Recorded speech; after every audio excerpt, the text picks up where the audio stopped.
为什么不论男女哈，二婚带个娃你就注定不太好找了？因为二婚市场比你想象中要残酷很多。很多男的以为自己有钱，离婚了再找个年轻漂亮的没问题。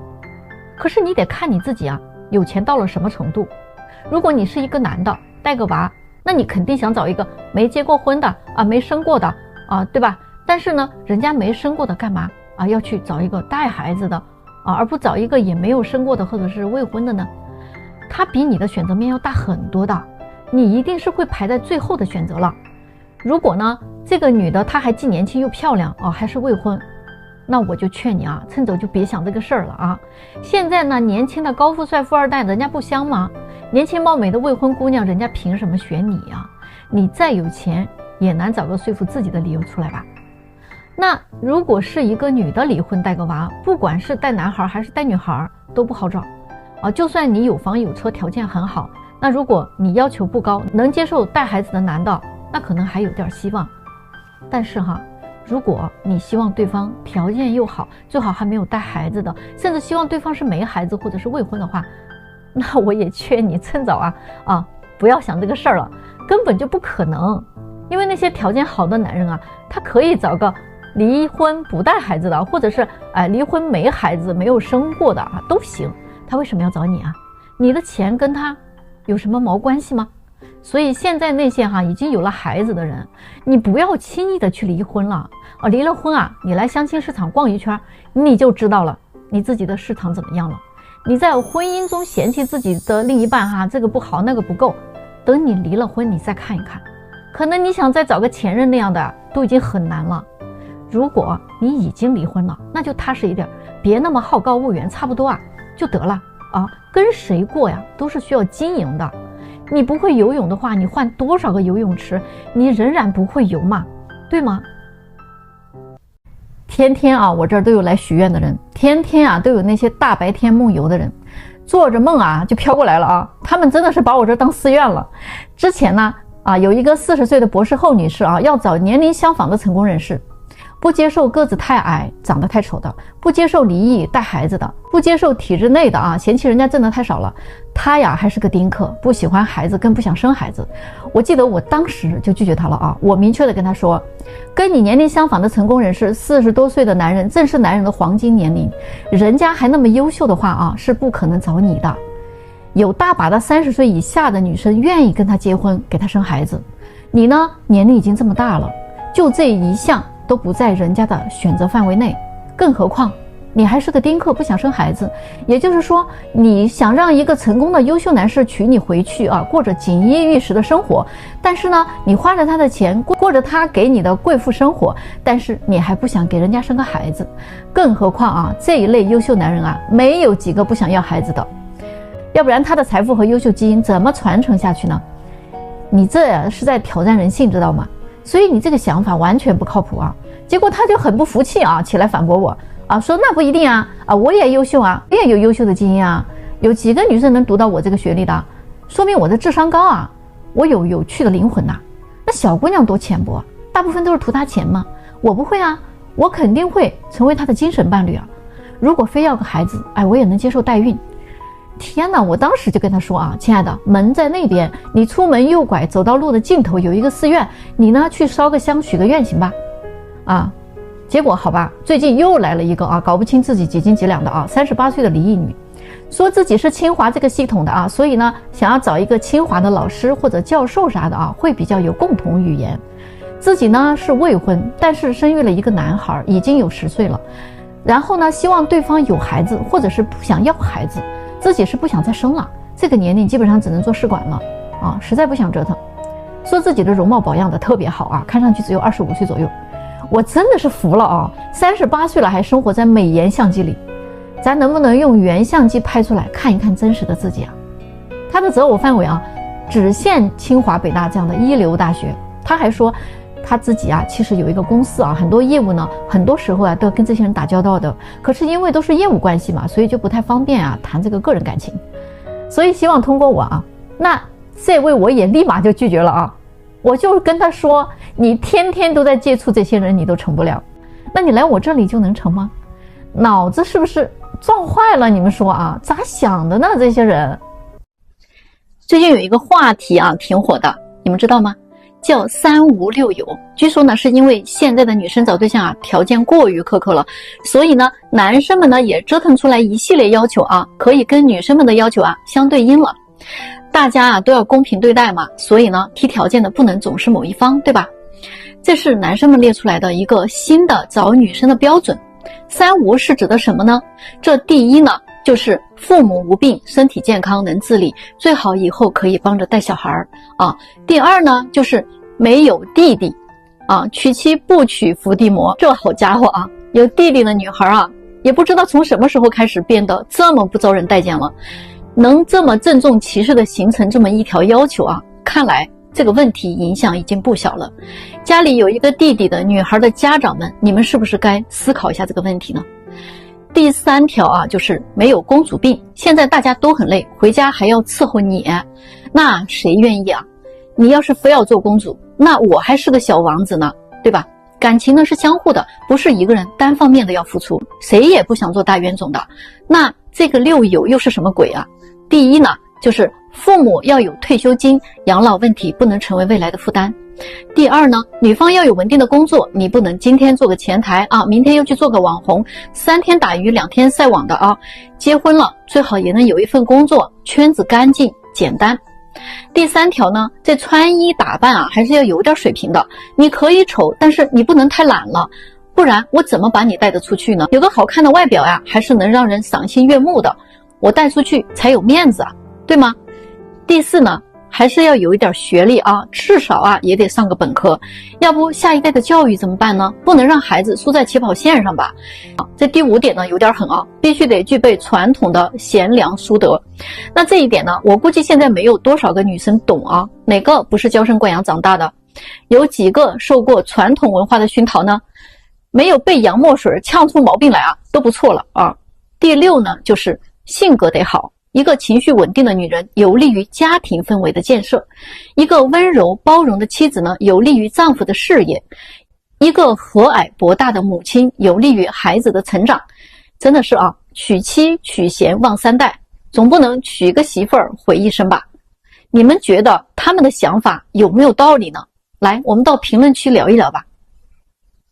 目前北京的相亲市场呢，有一个非常残酷的真相啊，女生你的年龄啊，直接就决定了男生的交往态度。女生如果28岁以下，那30岁的男生呢，还愿意选择你的啊，也会比较积极主动的约你，物质上呢，他也会适当的为你付出。那30岁以上的女生呢，基本很难遇到同龄男生的选择了。交往的时候啊，男生也不会太积极了，他们也会要观察女生的一言一行啊，进行评判。在付出这个方面，他们更希望你能跟他有来有往，相互平衡，谁也别占谁的便宜。那这个时候的女生，如果你不太主动啊，还想被动的遇到哪个男生啊，单方面的去追求你，这个概率已经很小了。女生如果33到35岁之间啊，基本上女生不主动的话啊，还强调自己慢热的话，那男生啊可能直接就放弃你了。约会呢都是非常现实的，比如说先约个不花钱的地方见一下啊，觉得还行呢就去吃个饭，没眼缘或者没感觉啊，直接就找借口走人了，连杯奶茶都不会给你买。要是女生大于35岁，那恐怕不管你主不主动，男生都提不起多大的兴趣了。估计啊，就算你很主动，恐怕都没戏。你们说对吗？来评论区聊一聊吧。现在的年轻人找对象啊，真的是谁也看不上谁啊，谁也不服谁啊，都觉得自己呢是 No.1 啊。他们各自对对方的要求还很多，彼此还不能达成共识啊。你们就看啊，现在的单身男女啊，真的满地都是，但是怎么还有那么多人单着呢？他们是真的找不到吗？真的不是，主要的问题是现在的男女啊，想法很对立，好多的问题根本聊不到一块去，还三观相合呢。我看他们三观都不住在一个星球上啊。你比如说啊，男生啊，现在他不愿意追求女生，因为追求就代表着要请客、要吃饭、要送礼、要发红包、要转账，还要跪舔、要讨好。大家都是爹生娘养的，都是父母疼大的，凭什么我就得那么惯着你啊？而且现在追求女生的成本也很高啊！现在男生都会算账啦啊！如果追一个女生需要3个月，平均1个月要花1万块钱的话，那就是3万了，1年下来啊，10几20万，没准啊最后都没戏啊，那这些钱不是都打水漂了吗？所以说啊，男生为了降低他的损失啊，他只会越花越少，甚至他不花了。这个就是为啥啊，男生现在谈恋爱啊变抠了。他们说啊，能处就处啊，不能处就拉倒了。反正啊，我这辈子只给3个人花钱，我妈、我老婆和我女儿。这话真的没毛病。如今追女生啊，都变成了一场风险极大的投资，可能亏得一塌糊涂。总有一些倒霉的男人啊，他约了很多女人，最后都没成。可是呢，约会、见面、吃饭、送礼这些钱全部都是他在承担啊。那你们说这种亏本的买卖，还有谁愿意干呢？但是女生的想法啊，可就不一样了啊。女生想的是，你追求我的时候啊，不得拿点诚意出来吗？啊，我不需要你那些虚情假意的嘘寒问暖啊，早安晚安的，那都是渣男。我也不需要你给我画大饼啊，嘴上说的再好听，也不如你拿点实际行动出来。如果刚认识你的时候你都那么小气，那以后结了婚，那是不是更抠门啊？这种小气的男人，我别说跟你结婚了，就连跟你谈恋爱的机会我都不给。舍不得给我花钱的男人，那说明他不爱我，那我还跟他交往什么呀？对吧？说白了啊，就是得给他们花钱才行得通。还有吧，2个人刚认识的时候啊，女生总是想啊，咱能不能多聊聊天啊，找找感觉，再出来见面吧。这天都还没有聊好啊，见什么面呀？那男人想的可不是啊，男人觉得那面都不见，还聊什么天呀？啊，哪有那么多天好聊啊？啊，聊啥呀？啊，还有啊，关于那件事情啊，女生想的是，你啥都还没有对我付出，你还想碰我啊？想白嫖啊？没门儿！就算你付出了一点，那我也得看你啊，诚意有没有到位。就女生她有一种啊，纯属是交易的感觉了。但是男生想的是啊，我饭我也请你吃了啊，礼物我也给你买了，转账你也收了，怎么碰一下都不行啊？哎，总之啊，我真的见过那种花了不少钱，最后连女生的手都没碰到一下的男生。最后女生都说不合适啊，所以呢，现在基本上没有男生愿意去追女生了。大家都应该知道啊，爱情其实它是双向奔赴的，互相看得上啊就接触，看不上啊就拉倒。你别用那些慢热、仪式感、什么礼物啊这些东西为理由，让男生一味的去为你付出，这个真的不叫爱，这个只是在索取嘛。你们到底弄明白了没有呢？啊，觉得我说的对了啊，给个小心心再走啊。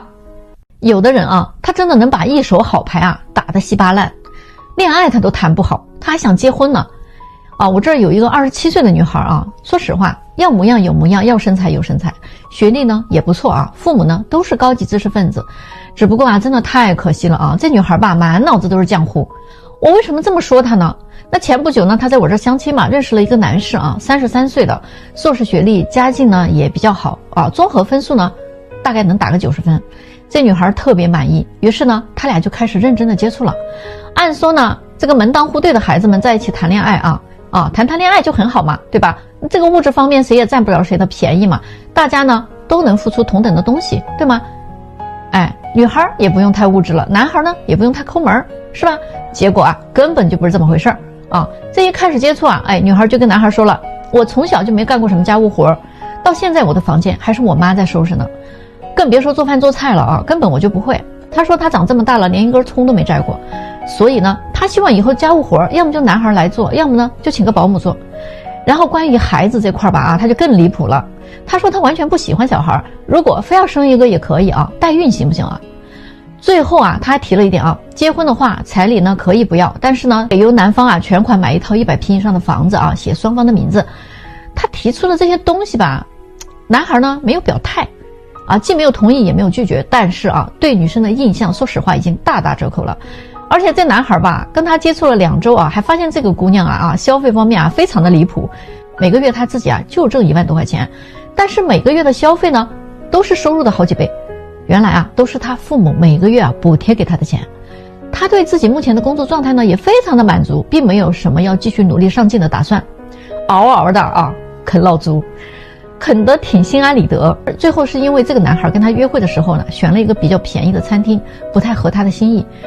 他就觉得这个男生太抠门了啊，不尊重自己，而且席间呢，男生提出让他计划开支啊，规划一下自己的前途等等这些，结果就因为这个啊，就生气了，回去就把男生给拉黑了。他说我不需要别人来对我的人生指手画脚。我说句大实话啊，很多的人都不太明白一个道理，你在任何一段关系里边，你都要懂得顺应人性。你如果就跟你自己过，那没毛病啊，你想怎么过就怎么过。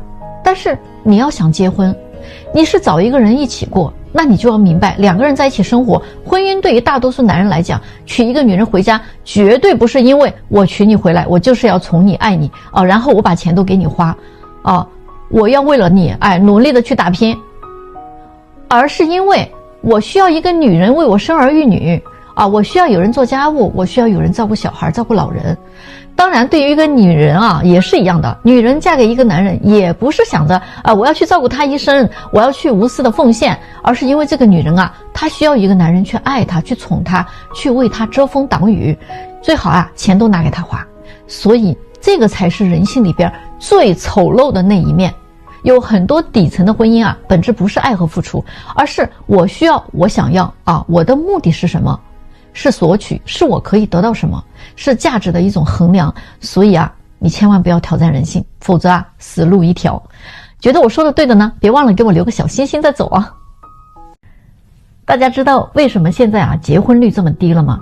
今天呢，我接待了一个28岁的女生她又让我听到了那一套理论。她说女生结婚要彩礼有错吗？父母把自己养这么大，难道就是为了白白的嫁到他们家去给他们洗衣服做饭，还得给他们生孩子？我做完了家务，我还得照顾他的全家，而我做这些有很多的男人看来都是理所当然的嘛，在他们的眼里这些并没有什么价值，而我自己还得放弃工作来照顾这个家，我失去了社会价值的同时，我也失去了青春和尊严呀。我花点钱还得手心朝上呢，最后保不准人家再劈个腿给我整个人财两空大好的岁月和青春就留给了家务活了陪着这个男人成长。如果有一天他飞黄腾达了，可能最后留给我2个字离婚。如果我出去工作，那就没有什么时间照顾家庭，对吗？生活工作双重的压力对于一个女人来说太难了。总之我觉得女人太不容易了，现在还有谁愿意做家庭主妇呢？所以女人都要出来工作的，自己挣钱自己花呗想怎么花怎么花所以我觉得女生结婚要点彩礼没什么毛病。他说的这番话乍一听也没有毛病，但是你要仔细去想呀，就有很大的问题了首先嘛，男女有别，社会有分工，对吗？身为女人或者男人就应该各司其职，站好自己这班岗你该生孩子你就生孩子，他该赚钱养家就赚钱养家，彼此理解相互包容，这才像一个家呀。其次呢，他说的第一句话就有毛病你是父母辛苦养大的，那他是石头缝里蹦出来自己个儿长大的不成吗？还说家务活都是给他们家干的，那你看看你说的这话，这难道不是你的家吗？你不住在这儿吗？孩子也是给男人生的这句话更可笑，好像这个孩子生出来只认爸不认妈。你自己都已经把自己定位成一个保姆了，你都自己把自己定位成一个生孩子的机器了，那你怎么不会失去尊严呢？首先你的这种想法就得不到别人的尊重了这个真的是你自己个儿从根上的问题。还有关于彩礼这件事那就更搞笑了。你要知道从你要彩礼的那一刻起，你就已经输了嘛。为什么呢？因为你在要你在伸手你是在用你自己跟钱做交易所以不是别人把你物化了吗？是你自己把自己物化了呀，对吗？而且现在有很多人都没有搞明白，这个彩礼那是要跟嫁妆对等的，甚至嫁妆那是古时候嫁女儿的时候娘家人的实力的体现，而现在的人就只说彩礼从不谈嫁妆，这个不就是买卖了吗？父母自己都这么认为，我这女儿养这么大了得换点钱回来呀，不然养这么大不换个好价钱不是不划算吗？我也搞不明白现在这些被演变出来的风俗真的是让人大跌眼镜。现在你们知道为什么马斯克他非要造机器人了吗？咱到评论区聊聊，为什么你会成为大龄剩女呢？因为你一直认为自己是对的。最近呢，有个87年的女生跟我吐槽她说她相亲相了5-6年了，相了不下100多个男生，为什么她总是不成呢？而且呢，要么就是好不容易找到个合适的，两个人接触起来呢，又总是磕磕绊绊的不顺利。而且呢我觉得自己的年龄越大呀，遇到的男生就越奇葩，感觉呢遇不到一个正常人有那种情商太低的说话太直太伤人了。比如说有一次吧，有个男生见面第一次就跟我说，哎呀，你跟照片怎么差距这么大呀，我差点不敢跟你打招呼怕认错人了。我当时那个尴尬都没法形容弄得我挺难堪的。我都想马上走人算了，真的是个下头男啊。那么还有一种呢，就是做人做事啊，他不在正常的认知范围内，让人无法理解。比如说有一次有个男生啊跟我接触了1个多月啊，我觉得我们俩不太合适啊，我就跟他说我们不处了。结果你知道怎么着吗？人家说让我把他送我的东西全还给他啊，还要算清楚这段时间花的所有的花销啊，要求 AA 分账，把另外的一部分啊转给他。我当时就气不打一处来啊，这还算不算个男人啊？有没有点气度啊？难怪他脱不了单，找不到女朋友，这不是活该单身吗？然后啊，还有一种就是巨抠无比的啊，出来见面啊都不请吃个饭啊，而是去逛公园，公园门票啊就10几块钱，他还问人家售票的最近有没有什么优惠活动。我真的是佩服这位了啊，极致的葛朗台守财奴啊，我都感受到了未来的生活场景会是什么样，直接给我看傻眼了呀。那好吧啊，总之这样的人啊还遇到过好多，简直都太奇葩了。那我就问他了啊，那你知道为什么自己也单到了现在吗？你找过自己的问题吗？啊，我说呢，不是男生都奇葩，你不觉得你自己才奇葩吗？首先你说啊，你把你那个照片 P 成另外一个人了，人家没有认出来，有毛病吗？这不很正常的吗？这个其实是你的问题啊，你这跟欺骗都没什么区别了。这个事儿啊，怎么能说是男生奇葩呢？另外啊，你说啊，分手之后人家跟你要回东西，你觉得他的行为简直太过激了。但是你有没有想过，一个女生在还没有跟对方确定关系之前就接受人家的东西，这个行为本身就不太合适，对不对？如果不能继续啊，那本来就应该还给他的。男生想跟你 AA， 我觉得也没有什么过分啊。男生们其实啊，他不是真的介意这点钱，他们只不过是讨厌女生们啊接受他们在这些物质上的付出啊，而女生还觉得理所当然啊，这种态度。